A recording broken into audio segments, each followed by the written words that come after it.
take ani premier ministre Choguel u bi se kulu ka aramadia do ngalama la cogoya mina balimaw ko subaga mena ka subaga ra cogo cogo don dola abe foronto ko menda e mentigila ide français ka général korodo di kumana a kumana balimaw vraiment a kumana fo ka damateme aya yira de ka fo non seulement ou ka cible mo ko fla de bi oye mali gouvernement mo ko munu be bi ani risu ka président no Vladimir Poutine ko lu ka kan ko ka fakadi ko de moins de kan ngini ko u bi se ka asimi karamadia do ngalama la cogoya mina en même temps u bi se ka risu ka président karamadia do ngalama la cogoya mina u bolu de préparation na be worom na kopi ko menda e mentigilai français yere ka journaliste de be ko général korodo ngi balima u be ka fo ni yoro la le CDM balima u ka mouvement de be ko CDM ko comité de la défense de l'armée malienne e mafli o mogo bora ka communiquer ka mettre la ka bela jelen kala malien anya metuguni ko u be keleme ka irimero durundu fambe mena belle vidéo yirawla tout de suite c'est très important a une vidéo partagée c'est très important balima u keleme ka tan galondo fana tege bololo sanfala la ko premier ministre Choguel ko ni Assimi be nyogona ko Assimi be na premier ministre Choguel gen ko ka boyi ko o bolibolu de be sena anya be mogo do be ka ke malé o mena kuma do nyefo ngena bi aka bo awa klima mogo munu be Assimi mogo munu be ka transition yere juguya ayeni yoron tika aka chi Assimi ma Assimi jugu mali jugu ani transition jugu abe ka mogo munu ngekene ma kuli la o mogo tede ama do de binno olu yere be Assimi yere krefe wallahi anya Assimi kalfa ala la nya kalfa krela malion wallahi ay Assimi fo ou yo complot tracé CNT kelengele konana ka complot tracé ka essayer ko be mogo do mogo nu akli uche ko ka Assimi ka candidature du ko ka Choguel dégager ka boye irimere fen be ka fo Choguel genin ko la avec ka miri yororo tede jeune do de benno ou keleme ku yere ke jeune leader wi o be kule la bolo la fo o be panga pourti la fambe o jeune ne be ka mogo pousser ka force irimeru bla Assimi ya do wole ka kangara dawyi ko na be transition fait Assimi ya jeune do wole ka fuina ko karsa ki ka ko dama temena ne be ka kuma fana amne bala de ko karsa ka ko dama temena ko dongo de be boka Choguel la gushi ko ni ibe Choguel la gushi o ko rebe ka ne la gushi di mbalimaw problème foite Choguel ni Assimi che bilayi iba haramaden ni akli dogo era fokara i akli dafi numbara sanfala la ita ibi krefela ibi yere kele ka so ita do juguya adamaden do ke fendon bali bilayi ala no de fo ngena ante kuma kun fe de mais ametla ka do détail ou la plan do le be no ko ka Assimi ni les autres colonels ko ku fa balimaw français de be kan kuma info de wakati bina français be ka nyengini ku be ka Assimi fa o wakati de la ni jeune kri karam munu be kulela kol de faso de nyumay kol de wolle malle nyumay olu fana be ka essayer ku be Assimi ni Choguel fala mais alhamdulillah ayaw daw ka sinogo wallahi abe mogo yila ku be transition contre la nou be ku visage yere ira olu te problème nye de ay kuma ina mede problème ye jeune do de be olu bolo kol ye malien ka teme beka olu bolo kol de faiseur de rouaye olu de be ka be ma boss Assimi la olu de be mogo ni popularité doni bala bo tiki genga bo Assimi krefe olu yi kelenga ye aka fo kolu de be olu de malien yere ye beka tu olu ko o jeune de ban singoro o be balen kala o bla mogo la ku shuku bla mogo la o shimane bonga logique ka mais wallahi Assimi bilamani Choguel yere Assimi be Choguel wole de comme mon père hali bu yo nyogo nye fubu tege ci nyogo tege wula kata bololo sanfala la ko non ko degere be la bo sa ko Choguel be bla abengalon kuma di awan galon kuma te ka bo yoro de abe ka bo Assimi yere krefela mogo do de la Assimi ya tigi wole a jeune mi nga bara yini Assimi ya wole kalaski ko karsa ko sabali ko ni bene fe ko fara ka bo Choguel la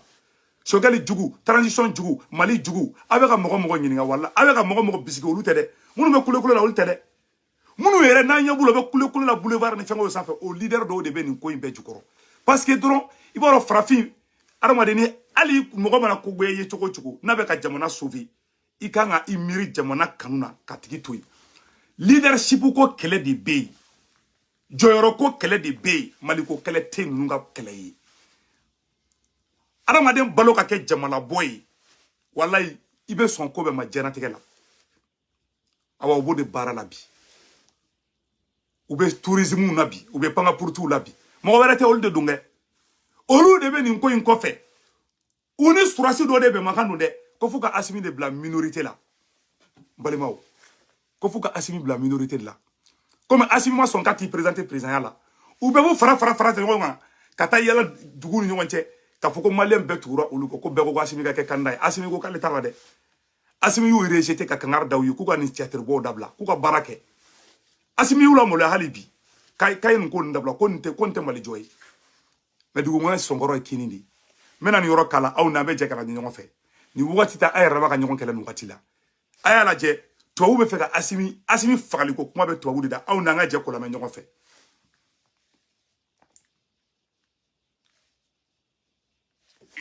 Que les gens des services travaillent, ça me paraît être la moindre des choses, parce que c'est ce qu'on appelle une cible à haute valeur ajoutée. Et c'est tout à fait normal, parce qu'on cherche, vous voyez bien ce qui se passe à une autre échelle au Mali, on cherche à tuer les décideurs, les dirigeants, les coordonnateurs. Il se passe à une autre échelle au Mali, on cherche à tuer les décideurs, les dirigeants, les coordonnateurs. Et donc, de même, en opération, on cherche à taper sur les PC, les postes de commandement, de façon... Bon. Et donc, quand on dit il travaille... Ça... Comme Mali, comme on chef de commandement, quand on a barré, on sait qu'on nous fera tuer à Mina. Imai, ne Francis général de l'État, comment tant.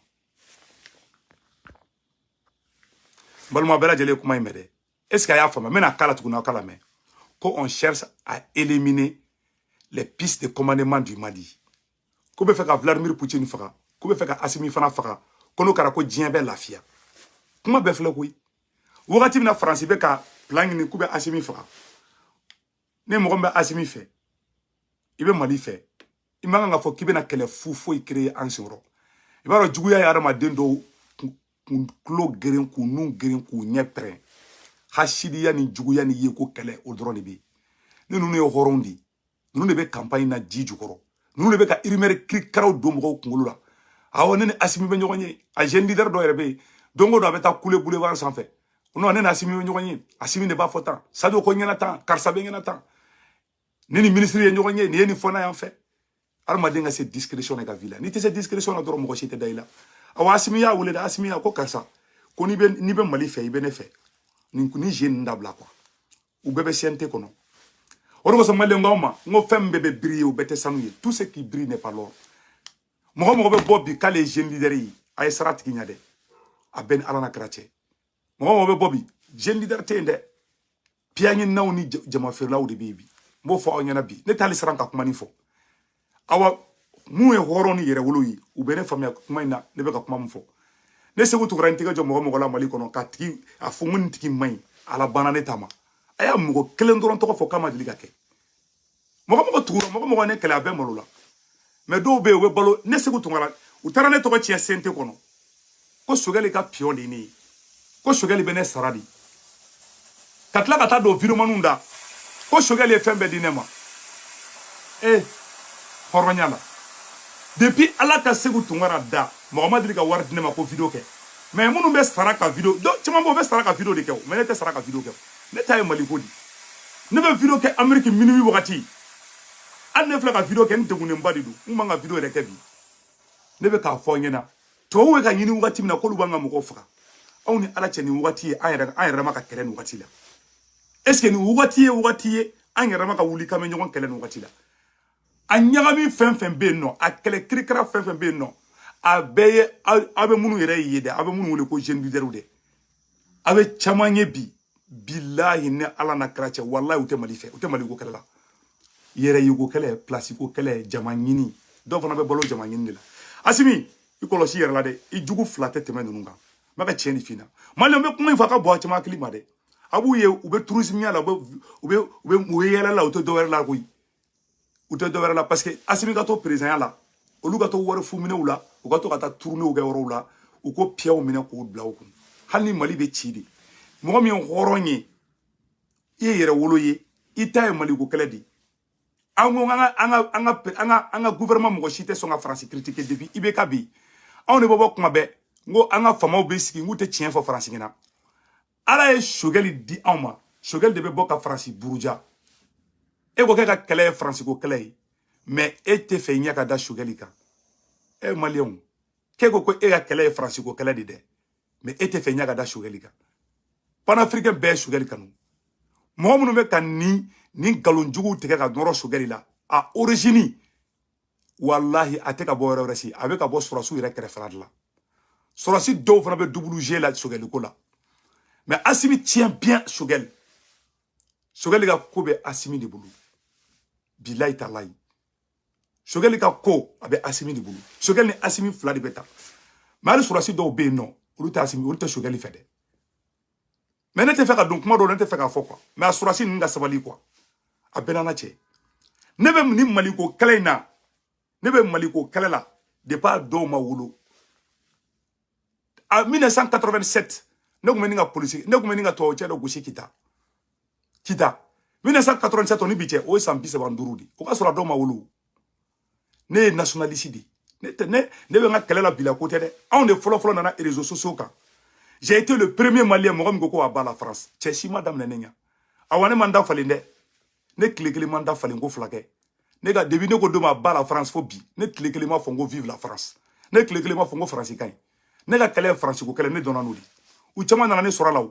u na ye katikatu soro ye place u soro ye muso soro ye fembe soro mais ne dorome kelentene ni moko che ne be mbolo korata de ne o yere wolodi ne be mbolo korata de Choguel téléphone te segu tungara ni Choguel che ne Choguel kanu parce que ne ga kale France ko kale di ni famano na mu be France la goshi ni ne ma ko fe o karo ka fo ko ne nafigi di ne Choguel kanu France ko la aw fo ka dien wuli ama diga premier ministre soro mu ya nyeji che ka teme Choguel ka me baro farafin juguya be farafin do kerla di a yere journaliste manga me ko be ta fen fa ka bo kan galon tike ka noro chela u be ka Choguel to ko chien fambe aw ka ye France ko kala wi ma ay te fa ka Choguel yi aw te fa nya ka da Choguel ka ano ala cha aka kele France ko kele ka be Assimi de ko Assimi ko ma ko na be ne ko aw be Choguel de ko mala mena segere do fo nyana bi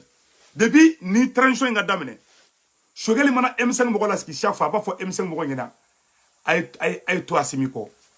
Choguel na ala ka démissionner mo mana kuma Choguel ba funa anga to Assimi ko ali journaliste Alain Foga kelengele o go Choguel ma ko Choguel de chei Alain Foga ko Choguel de chei Choguel go no ko Assimi de chei kale be Assimi de ga barala Choguel tara jenatique yoro abe Assimi de défense ta ma olu te Choguel fait ou be CNT kono de a jeune be sen ou te Choguel fait redi ou ta fait a do fana ko le modibo mo yi juga me Choguel wa te malien de shiko bi mais ala de be Choguel nyuma bola Choguel ga dorome kelentene kono Choguel ga piontene awa téléphone te segu tungara ni Choguel che mo fo ka nogo bula pew mais mo la ngolo bolo ko be ala nyogona sidi munu be saraka video ke olu bolo ko ni mo mu kuma na ke fana nyogona sidi parce que mo na no chugwadi u te foyi ke fula u te foyi ke adamadiya la haramadenya tu ka du kono horonya tu ka du kono mo be mo na du kono horonya te dum no o boro o koro ko be ala nyogona sidi ima do be bisigi la galon sugu be tike ka noro segu tungara la mais ala ye nke waraba e kana bo kan saba kan bo abela ne te nyango fana ye ne horon blendi ne mo jeune ta toma ngoni mai abeni ala na karache wallahi abbe bala ne tawa ne te nyango yo mais maliko in kera yere nyini ni wali maliko in kera yere intérêt ko di ni mu nga intérêt te soro mo mi fafo bo tiki diaboliser abona koy bi Choguel ni Assimi bi beke baro dumanina foy tun ñogon ci utaraw ka groupe san fela wala ne club wala ne ka ratar be fambe abe ka mo ñini ko de du ko de be transition contrôle la ko de be fa transition déstabiliser olu cité de munu be kule la nu be jamana bola woro la olu de be fa transition bela jelen déséquilibré ala ye Choguel dama aw bi se ka famia français général français be ka préparer u kana an gushi ci ko amina aw ndi ganga malien be fara ñogon bi mais nous te farali kalawi nous te fara ñogon kalawi de nous be fe ka be ma bo Assimi nadi Assimi yo wole bi kulaski ko karsa ci be ka munge ka dabla nte ka galon tigaw atigi klobe na wallahi Choguel ga drome kala tene kono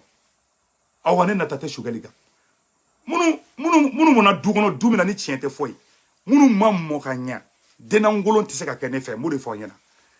munu be saraka video ke ubo do la boka mana kan fo mais ne be nola tan nga sigi be gonjigi bare ma kuluba nola ne te nyango ne te hasidi mais ne be mu fo tando kele maje ne horondi awane be nga horonya saraka awane be Assimi fe be Choguel fe konne Choguel to ko dum ni fo tro ba fo ko e Choguel mo yi ou bien Choguel ga pion ou bien Choguel war dima tellement ou te ou moy ou ngani moy olu bolo foy tseka ke fula olu bolo foy tseka ke fula ne be ka Choguel ne te ka Choguel deme ne be ka Assimi de deme ne be ka Assimi de deme ka denangolon demunu yere manga ali kuma maliko la u be tout terite olu de olu bla ka mo buruja ali do be ka Assimi kele bi mundo denangolon do de be ka bɔ kunde ni Assimi no few ngone segu tungara be ka kuma ngambe ka fara nyoko ngani ni mo gon de be ka Assimi fu sirifu kele ya u be ka denangolo la bɔ fan bɛɛ ku shuku bla mo la mo bawla ku neni a do yɛrɛ ko ku te fɛ ka ma Assimi yu ɲana a bulo kona mo gon neni de ko be a ko de ba to ko be ka Assimi fɛ a be mo gon nege ndi ka Assimi yɔrɔ la moi ne boli politicien kelente qui de la connaissance Assimi mané sans Choguel mané sans mo shi mané sans personne mo ga drome kelente ne kono mbo fo kan tike korota cheshita ji awo horon ba do ne be ka kuma fo mais horon kolon tise ka dala parce que ale mo choko galondi amona dum galon o dum galondi amona oro mina environnement na o yen galondi be teke ale re ka vie en galondi awate video ke fula mo ka vie be te o teta mo lawo wa voye obise c'est dit molo ya re bana quoi et si vous tungara beta ou be skido ngalo imaginer aw ni ala cheni vie na yo horondi aw ka Choguel ni Assimi de tra mais nunu ou be siente kono be ka be farafara ou be ka be farafara ou te maliko kala ou ye maliko kala sera bla mena ou be jeune na boyo la ka mo dogoya abulo ko de bato ne be bonga linga abulo ko na ya ka wulu fato denangolo na body ka ne buruja ko de bato ko ne be nga sera bla no hali bi o ma damne abo clé fali ko la de sino dongo ne bo boka ulibu ni nga dabla na tungara de ro ka daji to akunche manchela ne ta aw fane ni ta bane ni ta do ka vie privée la ma o ye den qualité mi ne ba ira djembe la aw te mali jola ay galonti kala wudi a ben ala che mali aka na dan na de ni wakati te jamana ba wakati mi na nga dugu be ka ci awe panga purti la abe yoro la touriste ya view la bubu mabel ni segu tugara ni amara sila ani ibu sina ngona so de bo dongo do ka malion informé ma abe mun salo fe pena abe ka malion faradi ou be malion fara drone la be ou ye bekele Assimi rebe ka sara o nyabi Assimi wele ka kangar dawi itara ma den ka nyumaya don fa ka fanga soro a ben ala che information fait ka véhiculer bi Assimi bena Choguel bla Choguel be Assimi bla Assimi be ke candidat yi Assimi ko chef de transition bona qualité ke candidat yi qualité ka ke candidat yi o bela ou be bo ka campagne ke ko fo Assimi ka ke candidat di ou te France ko kala blé ou be politique ko kala awa be nafigiya de la ou be ka be bla nyona awa be ka be mabo Assimi la voilà ce qu'ils sont en train de faire ora to ne sembu senawo ora to ntuga kola uni denangolo de kadibi o bo le shuko wulu fato ku bla ka mo la gushi mais benya bi yere la benya be bela o kuma bana peu ka boki be mo ta chantage la ni ni la gushi uya no kundo ne afo do ngo abala France o denangolo kelon de bora ka mamana kan fonema mais bi o matla ka sigine taka ne ma deli ka bo ka fefo mo shima ko ni karsa betan kama tla kala baneta la o yere wulu ya sindi a ben ala na karache mais awdi be bobi ka o nyata na ke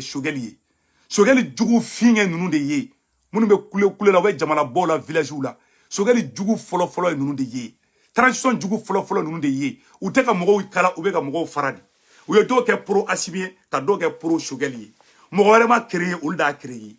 ne segu tungara ni M5 mogo be ɲɔgɔn ye wa anne Assimi tan wagati mina M5 mogo ye ne wele ko ne ka Assimi to ku be ndeli ala kama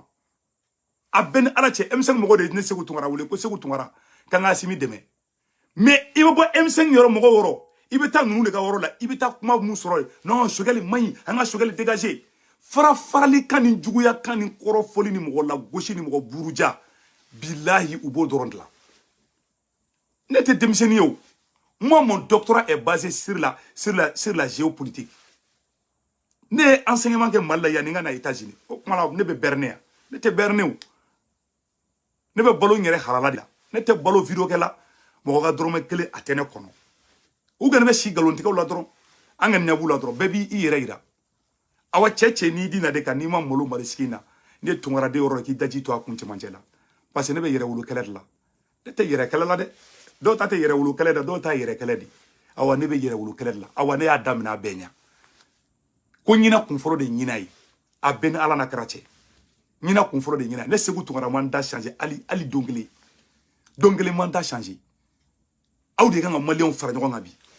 u bolo olu ye maliyɛn ka tɛmɛ bɛɛ kan bi u bolo olu de ye faiseur de roi ye bi u bolo olu mana mun fɔ o de ka kɛ bi depuis ne y'o sira kan dɔrɔn ne ye mabu la pewu aw tɛ fɔ aw ɲɛ ka da Choguel kan Choguel ye mun de kɛ aw la Choguel ye mun de kɛ aw la parce que dɔrɔn a tɔgɔ dumani bɛ fɔ la a dɔw yɛrɛ ka kuma ko non ko Choguel ko ni Choguel ye popularité sɔrɔ ko politicien de don Modibo Keita kun ye mun ye Modibo Keita mun ɲɔgɔn ma deli ka bɔ Mali kɔnɔ o kun ye sɔrɔsi de ye n ko kun ye politicien de ye aw tɛ sabali aw tɛ sabali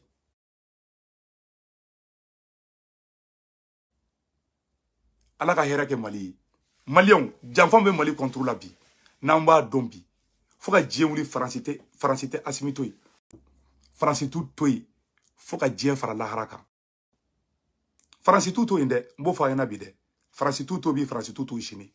a y'a lajɛ Faransi général bɛ ka kuma min fɔ ko ka Asimi faga ko ka Vladimir Poutine faga a yɛrɛ k'a lajɛ Que les gens des services travaillent, ça me paraît être la moindre des choses, parce que c'est ce qu'on appelle une cible à haute valeur ajoutée. Et c'est tout à fait normal, parce qu'on cherche, vous voyez bien ce qui se passe à une autre échelle au Mali, on cherche à tuer les décideurs, les dirigeants, les coordonnateurs. Ce qui se passe à une autre échelle au Mali, on cherche à tuer les décideurs, les dirigeants, les coordonnateurs. Et donc, de même, en opération... Au Mali, on cherche à tuer les décideurs. Avec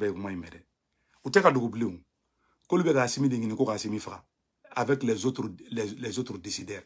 Oye Choguel ye Faransi bora ka fori sisan ko be fe ka Choguel ni Asimi ni colonel to fe ko ka bɛɛ faga ko ka Vladimir Poutine ko k'olu fana faga ne bolo an kan ka bolo de ɲɔgɔn ma bi ka transition sauver bi mais kana ka mɔgɔw différencier k'u bɔ ɲɔgɔn na i yɛrɛ ka intérêt personnel nɔfɛ aw tɛ sabali a tɛ hinɛ Mali na a t'a bila u kunna k'a fɔ ko Mali mago b'a den bɛɛ la bi aw tɛ fɛ ka mɔgɔw faralen ɲɔgɔn kan